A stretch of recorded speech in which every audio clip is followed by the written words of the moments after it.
శుక్లాంబరధరం విష్ణుం శశివర్ణం చతుర్భుజం ప్రసన్నవదనం ధ్యాయేత్ సర్వవిఘ్నోపశాంతయేత్. గురుర్బ్రహ్మా గురుర్విష్ణుః గురుర్దేవో మహేశ్వరః గురుః సాక్షాత్ పరబ్రహ్మ తస్మై శ్రీగురవై నమః. వ్యాసాయ విష్ణురూపాయ వ్యాసరూపాయ విష్ణవే నమో వై బ్రహ్మనిధయే వాసిష్ఠాయ నమో నమః. కూజంతం రామ రామేతి మధురం మధురాక్షరం ఆరుహ్య కవితాశాఖాం వందే వాల్మీకికోకిలం.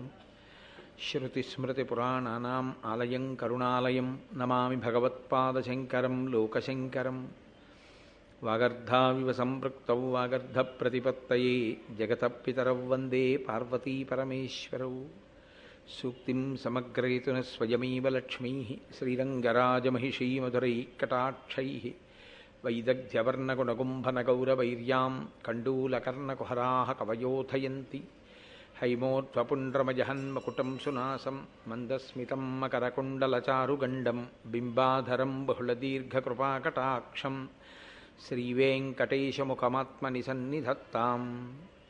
విమలపటీ కమలకుటీ పుస్తకరుద్రాక్షశస్తహస్తపుటీ కామాక్షీ పక్ష్మలాక్షీ కలితవిపంచీ విభాసి వైరించీ. మనోజవం మరుతతుల్యవేగం జితేంద్రియం బుద్ధిమతాం వరిష్టం వాతాత్మజం వనరయూధముఖ్యం శ్రీరామదూతం శిరసా నమామి. ఆపదామపహర్తారం దాతారం సర్వసంపదాం లోకాభిరామం శ్రీరామం భూయో భూయో నమామ్యహం. నారాయణం నమస్కృత్య నరం చైవ నరోత్తమం దేవీం సరస్వతీం వ్యాసం తతో జయముదీరయేత్. హరి ఓం. పరమేశ్వర స్వరూపైన సభకి నమస్కారం. ద్రౌపదీదేవిని వివాహం చేసుకున్నటువంటి పాండవులు మామగారిల్లైనటువంటి ద్రుపదుడి అంతఃపురంలోనే ఉన్నారు. ఎందుచేత అంటే ఇంకా వారు హస్తినాపురానికి వెళ్ళడానికి కావలసినటువంటి మార్గం అప్పటికి సుగమం కాలేదు.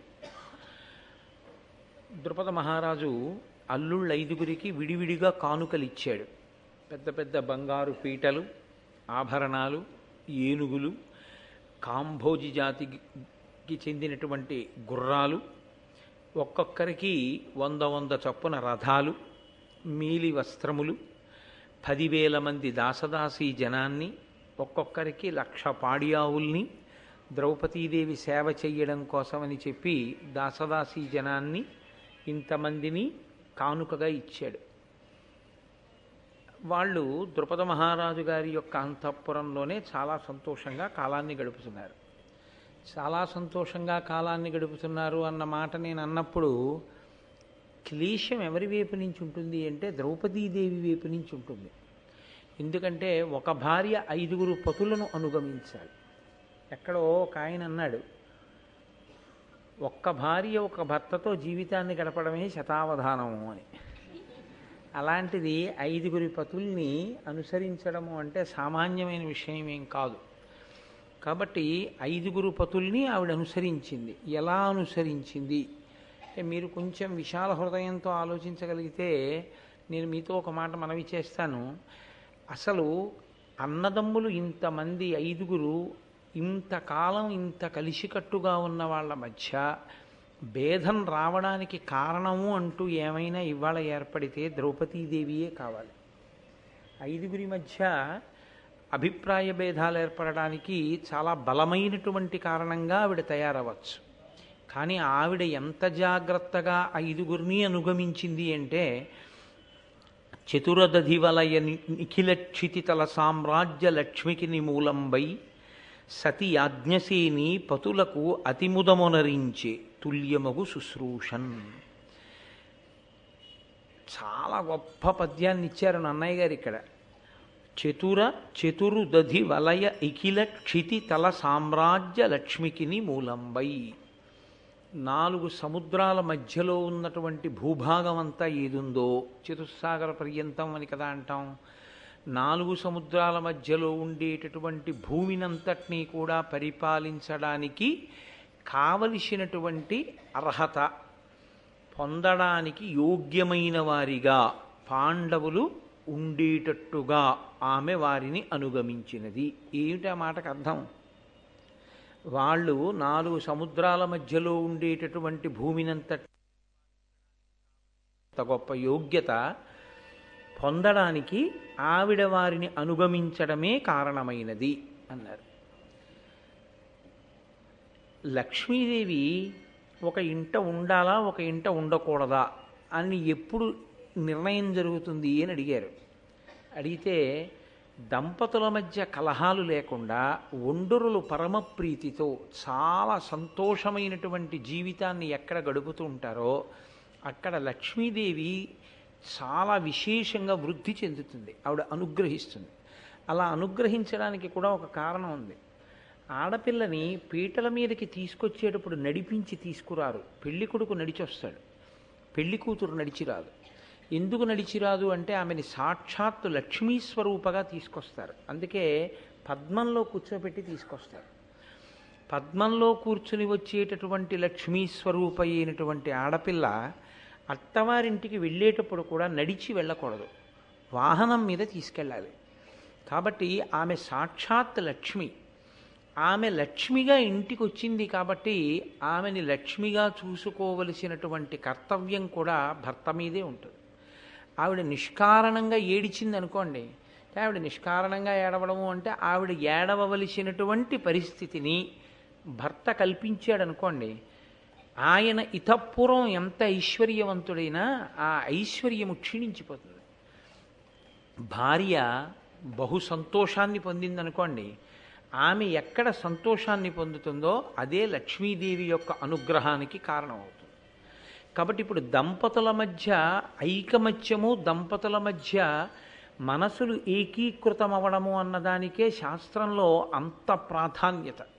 సుముహూర్తాన్ని లెక్క కట్టినప్పుడు ఒకరి కన్నులలోకి ఒకరు చూసుకుంటారు. జీలకర్ర బెల్లం పెట్టడం యథార్థానికి సుముహూర్తం కాదు.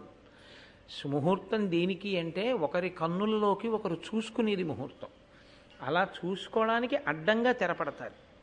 ఆ తెర దించేసినటువంటి ఉత్తర క్షణంలో వాళ్ళు చెయ్యవలసిందేవి అంటే వాళ్ళు ఇంకొక వైపుకి చూడకూడదు, వీడియోలో పడే ప్రయత్నం చేయకూడదు. ఒకరి కన్నుల్లోకి ఒకరు చూసుకోవాలి. ఆ మంత్రం కూడా అలాగే ఉంటుంది. అదే శుభముహూర్తం. వాళ్ళు ఆ సుముహూర్తంలో ఒకరి కన్నులలోకొకరు అనురాగపూరితంగా చూసుకున్నటువంటి దృక్కుల యొక్క కారణం చేత లక్ష్మీదేవి ఆవిర్భవిస్తుంది. వాళ్ళిద్దరూ ఐశ్వర్యాన్ని పొందడానికి హేతు అవుతుంది. అందుకే మీరు చూడండి, అంతకు ముందు కలిసి రానటువంటి పురుషుడికి భార్య వచ్చాక కలిసి వస్తుంది ఒక్కొక్క చోట. కొంతమంది చెప్తూ ఉంటారు, నాదేమీ లేదండి, ఇదంతా ఆవిడ నా జీవితంలోకి వచ్చిన తర్వాతే ఇంత వైభవాన్ని పొందాను అంటాడు. ఆవిడ తీసుకురావచ్చు, కానీ నిలబడడం అన్నది ఎందుకు జరుగుతుందంటే భర్తకి కూడా ఆమె మీద ఆ ప్రేమ ఉండాలి. భార్య భర్తని అంత గొప్పగా ప్రేమించాలి. వాళ్ళిద్దరూ పైకి శాస్త్ర దృష్టిలో ఒక్కరే, పైకి రెండుగా కనపడతారు కానీ ఒక్కటిగానే లెక్క కడతారు. అందుకే వాళ్ళిద్దరి మధ్య తీర్పు చెప్పడం, వాళ్ళిద్దరి మధ్య జోక్యం చేసుకోవడం కాదు, వాళ్ళిద్దరి మధ్య నుంచి నడవడాన్ని కూడా శాస్త్రం అంగీకరించలేదు. అందుకే దంపతుల మధ్యలోంచి నడిచి కూడా వెళ్ళరు. అంత ప్రీతితో మీరు ఉండాలి, మీ మధ్యలోకి మేము రాం అని. ఎక్కడ భార్య వలన భర్త అంత తృప్తిని పొందుతాడో, ఎక్కడ భర్త వలన భార్య అంత సంతోషాన్ని పొందుతుందో అక్కడ లక్ష్మి అనుగ్రహిస్తుంది. ఇప్పుడు పాండవులకు కావలసింది ఏమిటి? రాజ్యం కావాలి. ఈ రాజ్యం దేనివల్ల వస్తోంది? ద్రౌపదీదేవి వారిని సంతోషపెట్టిన కారణం చేత, వారు ద్రౌపదీదేవిని సంతోషపెట్టిన కారణం చేత ఒండరులకు అటువంటి ప్రీతి కలిగి అంత సంతోషంగా వాళ్ళు జీవితాన్ని గడుపుతున్న కారణం చేత ఆ వైభవం అంతా ఉత్పన్నమైంది తప్ప ఎంత ఐశ్వర్యవంతులు కానివ్వండి, అస్తమానం కీచులాడుకుని అస్తమానం దెబ్బలాడుకున్నారనుకోండి, అటువంటి చోట ఒకవేళ లక్ష్మి ఉన్నా కూడా కొంతకాలమునకు ఆవిడ వెళ్ళిపోతుంది ఆ ఇంట్లోంచి. అందుకే ఎన్నడూ కూడా ఏదో ప్రణయ కలహం ఉండకపోవడం అనేది ఏ కుటుంబంలోనూ ఉండదు, కానీ తరచుగా దెబ్బలాడుకోవడం, అసలు ఒకరి మీద ఒకరికి ప్రీతి లేకుండా ఉండడం ఎప్పుడూ ఉండకూడదు. అందున 10 మంది ఉన్న చోట ఏమో ఇంట్లో ఏమీ ఎలా ఉండనివ్వండి, మనకు అనవసరమైన విషయం. 10 మంది మధ్యలోకి వచ్చినప్పుడు తన భార్యని ఎన్నడూ చులకన చేయకూడదు. నాకు ఒక విషయం జ్ఞాపకానికి వస్తుంటుంది. నాకు అసలు పెళ్ళి ఇంకా కానీ కొత్తల్లో నాతో ఒక ఆయన అంటుండేవాడు, కోటేశ్వరరావు ఇవాళ నువ్వు ఎలా ఉన్నా పర్వాలేదయ్యా, దానికి ఏం పెద్ద ఇబ్బంది ఉండదు బ్రహ్మచారిగా ఉన్నప్పుడు. అంటే ఆయన ఏదో తప్పుగా ఉండమని కాదు ఆయన ఉద్దేశ్యం. కానీ పెళ్ళి అయిన తర్వాత నీ భార్య గౌరవం ఎక్కడి నుంచి వస్తుందో తెలుసా? ఆవిడ తనంత తాను ఎంత గౌరవం సంపాదించుకున్నదైనా నువ్వు ఆవిడ పట్ల సక్రమమైన ప్రవర్తన లేనివాడికి అయితే ఆవిడికి గౌరవం మిగలదు, సానుభూతి మిగులుతుంది. మహానుభావుడు ఆ రోజుల్లో ఆయన చెప్పిన మాటలు నాకు ఇప్పటికీ అప్పుడప్పుడు కొంతమంది దంపతుల్ని చూస్తే స్ఫురణకొస్తాయి. ఆవిడ ఎంత గొప్పదైనా కావచ్చు, స్వతహాగా ఆవిడ ఎంత గొప్పదైనా కావచ్చు, ఎంతటి విదుషీమణైనా కావచ్చు, భర్త యొక్క అనురాగమును ఆవిడ పొందకపోతే లోకం వెంటనే వెనకాతలు ఏమిటంటుందో తెలుసా అండి? ఏమిటో పాపం అంత గొప్ప ఆవిడే కానండి, ఆ భర్త ఆవిడ్ని సరిగ్గా చూడడు అంటారు. వెంటనే అంటారంతే, సానుభూతి మిగులుతుంది. భర్త ఎంత గొప్పవాడైనా కావచ్చు, భార్య చేత ఈసడింపబడ్డాడనుకోండి, ఆయన కీర్తి నశించిపోతుంది. 10 మంది మధ్యలో భార్య ఈయనకేం తెలుసండి వెర్రాడు అందనుకోండి, అదే పనిగా మాట్లాడడం ఆవిడికి అలవాటు అనుకోండి, భర్తని తృణీకరించి మాట్లాడడం.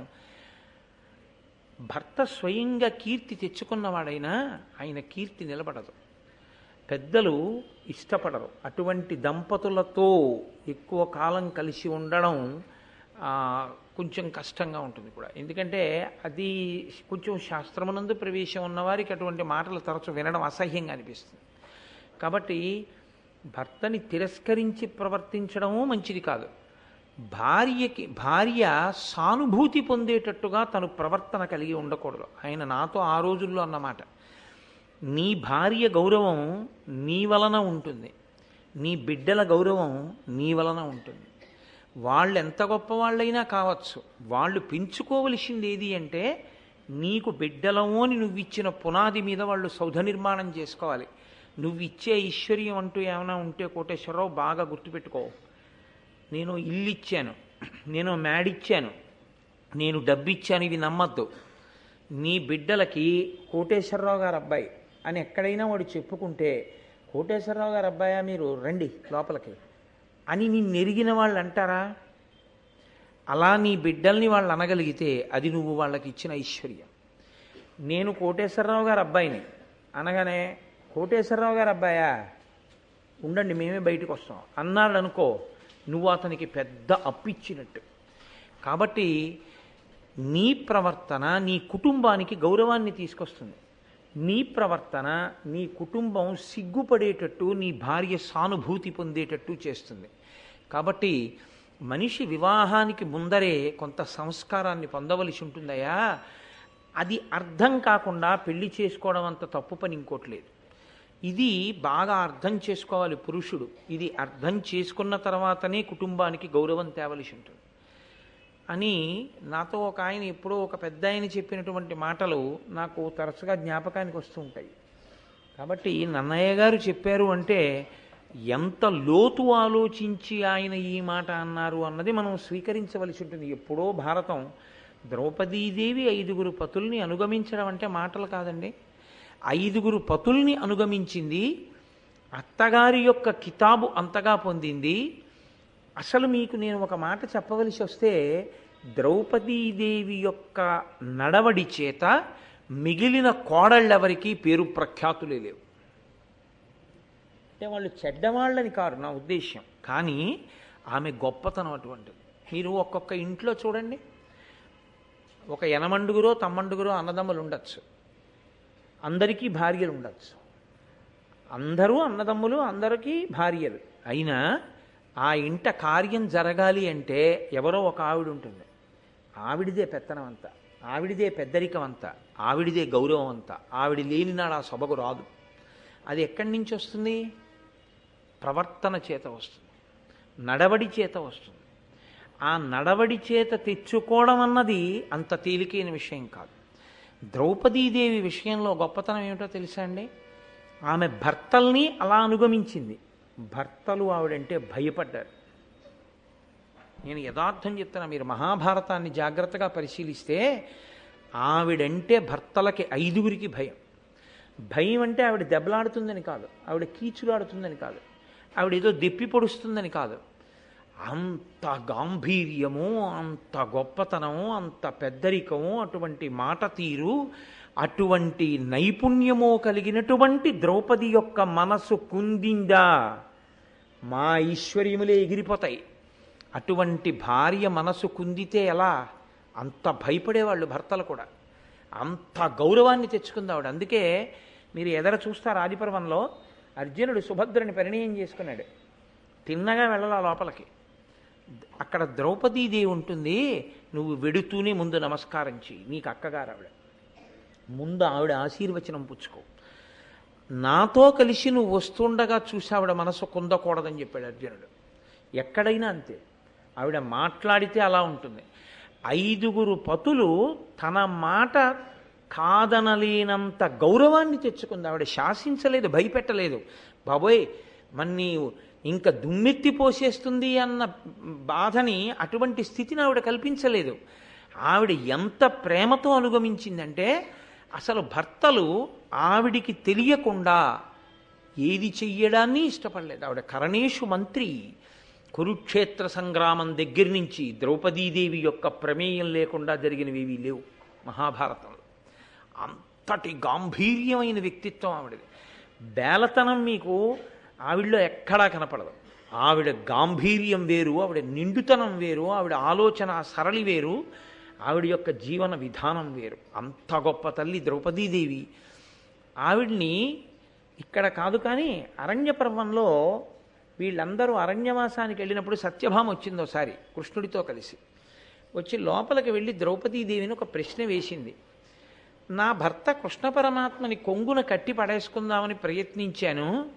16,000 మంది గోపికలు, ఇంకో 7గురు భార్యలతోటి ఉండడంలో ఆయన ఎన్నడూ నా మాట విని నాకే కట్టుబడినట్టుగా కనపడలేదు. ఒక్క భర్తనే వశం చేసుకోలేకపోయాను. 5గురు భర్తలు నీకు వశవర్తులయ్యేటట్టు మందు ఏం పెట్టావు నాకు చెప్పు అని అడిగింది. యథార్థంగా ఇది అడిగిందండి. మీరు భారతం చదవండి, నేను అబద్ధం చెప్పానేమో. ఏ మందు పెట్టావు, లేకపోతే ఏదైనా తైలమర్దనం చేశావా అని అడిగింది. అటువంటి దుష్టాలవాట్లు కూడా ఉన్నాయి లోకంలో కొన్ని చోట్ల. బట్ ఆ తైలాన్ని తల మీద పెడితే వాళ్ళు అటువంటి ఆనుకూల్యతని పొందుతారు. అదొక రకమైనటువంటి ప్రయోగం చేసేవాళ్ళు ఉన్నారు లోకంలో. అది ఏం చేశావని అడిగింది. అంటే ఆవిడంది, అమ్మా మందులు మాకులు తైలాలు పెడితే భర్త అనుకూలుడవడం మాట దేవుడెరుగు, ఆయన ప్రాణాలకే ముప్పు వస్తుంది. అటువంటి తప్పుడు పని చేయకూడదు. నేను ఎన్నడూ అసలు భర్తలకి ఇటువంటి మందులు మాకులు తైలాలు ఇలాంటి పనులు నేను చేయలేదు. నేను నా భర్తల పట్ల ఎంత ప్రేమతో ప్రవర్తించానో, నా భర్త నాకు ఎందుకు అనుకూలుడిగా ఉంటాడో నేను ఒకసారి చెప్తాను, నువ్వు విను అని ఆవిడ చెప్పింది. నన్ను మీరు మన్నిస్తే మీకైతే అనుభవంలో లేకపోవచ్చు, కానీ నేను పైకి చెప్పకూడదు, బాగుండదు. ఎందుకంటే ఒక డాక్టర్ని నమ్మి రోగం ఎలా చెప్పుకుంటారో అలా వీడు పెద్ద మనిషి అని నన్ను నమ్మి, నన్ను ఒక తండ్రిగా భావించి, ఒక అన్నగారిగా భావించుకుని ఎందరో ఇంటికొచ్చి వాళ్ళ కష్టసుఖాలు నాకు చెప్పుకుంటూ ఉంటారు. కొన్ని వచ్చిన ఉత్తరాలు కేవలం నా భార్య చదవగానే తర్వాత పొరపాటున మా పిల్లలైనా చదువుతారేమో అని వెంటనే చింపేస్తాను నేను.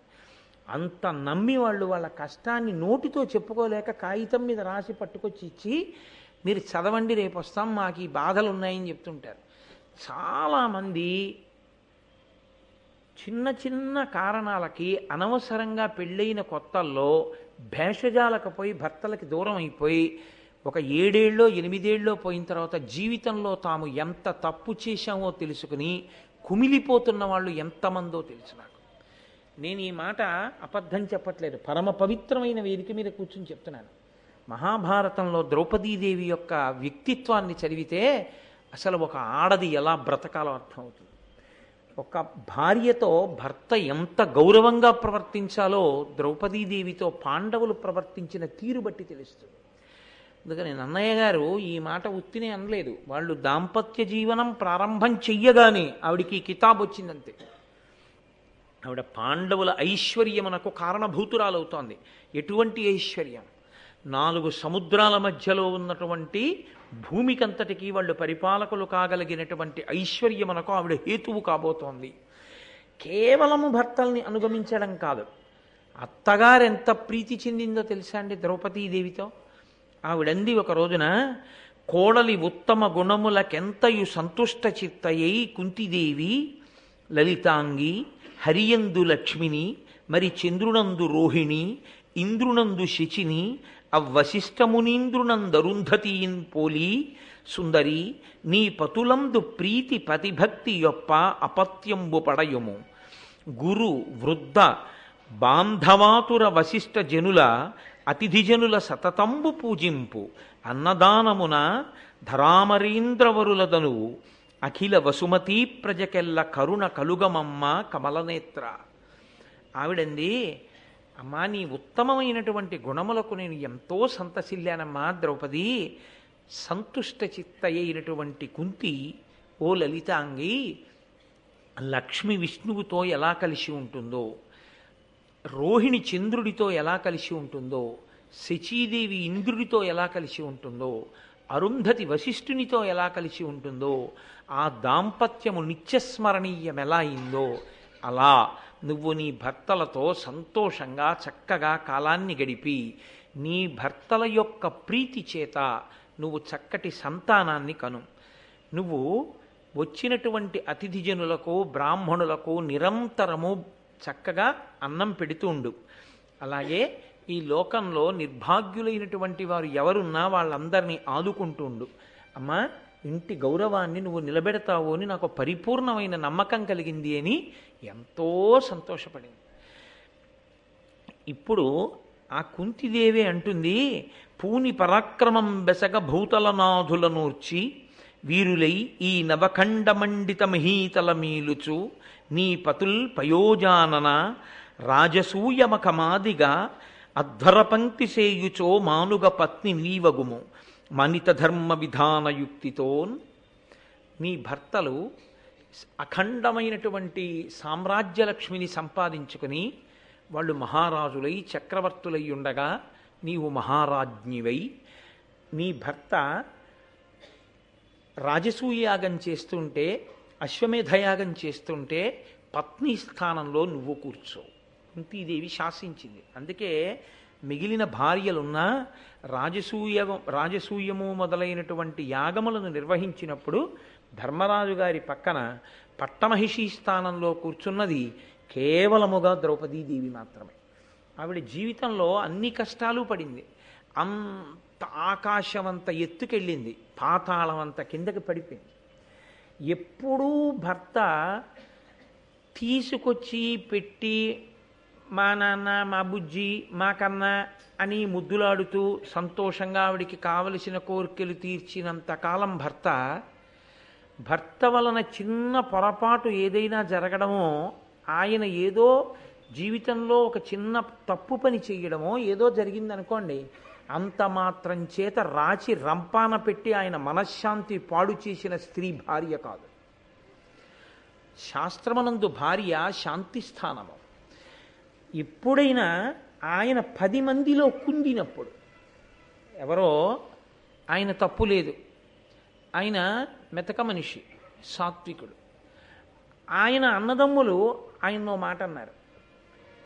ఆయన అన్నదమ్ములు ఒక మాట అన్నప్పుడు మీరు ఎందుకు బెంగ పెట్టుకుంటారు, మీరు సత్ప్రవర్తనతోనేగా ఉన్నారు, మీరేం బెంగ పెట్టుకోకండి, మీరు ఈశ్వరుడికి జవాబుదారి, మీరు సంతోషంగా ఉండండి అన్నది భార్య. అంతేకాని రాచి రంపాన పెట్టి మీరు ఇలా ఉంటారు మెతకగా, అందుకే మీ అన్నదమ్ములు అలా ఉంటారు, మీరు తిరగబడి ఎందుకనరు, మీరు వెళ్ళి దెబ్బలాడండి అని రెచ్చగొట్టి ఆయన శాంతి పాడు చేసినది భార్యాస్థానములో కూర్చోవడానికి అర్హురాలు కాదు. నేను మీకు ఒక యథార్థం మనవి చేస్తున్నాను. ఎంత డస్సిపోనివ్వండి భర్త, ఆయన శాంతి పొందేది దేనికి అంటే భార్య చిరునవ్వుకే శాంతి పొందుతాడు. భర్త ఆయుర్దాయం పెరిగిన, భర్తకి అకాల మరణం వచ్చిన అందులో సగం కారణం భార్యయే. ఆయుర్దాయం ఉన్నవాడు చచ్చిపోతాడు, దేనికో తెలుసా అండి, ఒక్కటే ఇంటికి వెళ్ళాలంటే భయం, ఆవిడేమంటుందో భయం. ప్రతిదానికి మనశ్శాంతి పాడు చేసే చోట తొందరగా గుండెపోటు వచ్చి చచ్చిపోతాడు. గుండెపోటు వచ్చినవాడు కూడా ఆశ్చర్యకరంగా బతుకుతాడు, తనని అనుగమించేటటువంటి భార్య అయితే. ఒక మహానుభావుడు లోకంలో చాలా కాలం రామాయణాన్ని ప్రచారం చేసి గృహస్థాశ్రమాల్లో ఉన్నటువంటి వాళ్ళకందరికీ ఆదర్శవంతంగా జీవితం గడిపిన ఒక మహాపురుషుడు చాలా కాలం మంచంలో ఉండిపోవలసి వస్తే ఆయన ఒకరోజు నేను వాళ్ళ ఇంటికి వెళ్ళినప్పుడు ఆయన అన్న మాటకి నేను తెల్లబోయా. ఆయన గబగబా ఆవిడ తీసుకొచ్చి ఏదో ఇచ్చారు తాగమని. ఆయన అన్నారు, ఇప్పుడు వద్దులేవే తర్వాత తాగుతానన్నారు. అలా అనకండి, ఒక్క 4 గుటకలు గోరువెచ్చగా ఇచ్చాను, తాగేయండి, తాగేసి వెళ్ళి కూర్చుని మాట్లాడండి. మీరు వెళ్ళి మాట్లాడడం మొదలెడితే ఇంకా ఆ రామాయణం భాగవతం ఏదో మాట్లాడతారు, నీరసపడిపోతారు. తాగేసి వెళ్ళిపోండి, చల్లార పెట్టే తెచ్చానండి. నేను అక్కడే ఉన్నాను. ఆయన ఏమన్నారో తెలుసా అండి? 5 ఏళ్ల క్రితం చచ్చిపోదునే, మీ వల్లే బ్రతుకుతున్నాను, ఇంకో 10 ఏళ్ళు బతుకుతానని. అంటే భార్య బ్రతికించుకోగలదు, భార్య చంపేయగలదు. భర్త ఏమీ లేని చోట కూడా భార్యని అపరిమిత సంతోషంతో ఉంచగలడు. అన్నీ ఉన్న భార్య కూడా 10 మంది సానుభూతి పొందేటట్టు భర్త చేయగలడు. కానీ అలా ఉండకుండా ఇద్దరు ఒకరి కోసం ఒకరు బతకడమే సనాతన ధర్మం యొక్క గొప్పతనం. అలా ఎక్కడ ఉన్నారో అది దాంపత్యం. అలా లేకుండా వాళ్ళకి వాళ్ళు బరువయి అస్తమానం హాస్యమాడడానికి ఆ పిచ్చిమొగుడే దొరికి అదేదో చాలా గొప్ప విషయం అనుకుని 10 మందిలో మాట్లాడి అసహ్యింపబడినటువంటి భార్యలు, అటువంటి జీవితాలు. రామచంద్రమూర్తి మాటల్లో చెప్పాలంటే భర్తుక్కిల పరిత్యాగో నృశంస కేవలం స్త్రియాహ, వాళ్ళు నృశంసలు. కాబట్టి ఎలా ఉండాలో జీవన విధానం, భార్యాభర్త అంటే ఎంత మర్యాదగా ఉండాలో.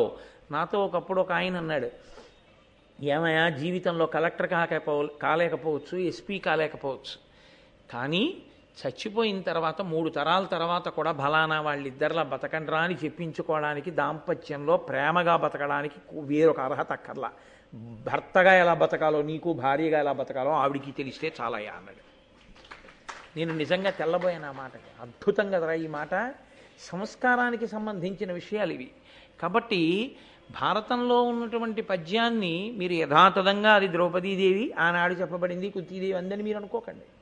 అది ఎప్పటికీ అన్వయం అవుతుంది. అది ఇతిహాసం అంతే తప్ప ఏదో వేళాపాళా లేక కారణం లేకుండా వ్యాస భగవానుడు ఇచ్చాడని మీరు అనుకోకండి. కాబట్టి అమ్మ, అతిథిజనులను పూజించు, నువ్వు మహారాజ్ఞివై యాగముల యందు కూర్చుని చక్కగా అటువంటి అదృష్టాన్ని పొందు అని కుంతిదేవి అని ఆవిడ్ని ఆశీర్వచనం చేస్తే ఎంతో సంతోషించింది. ఇందీవరలోచన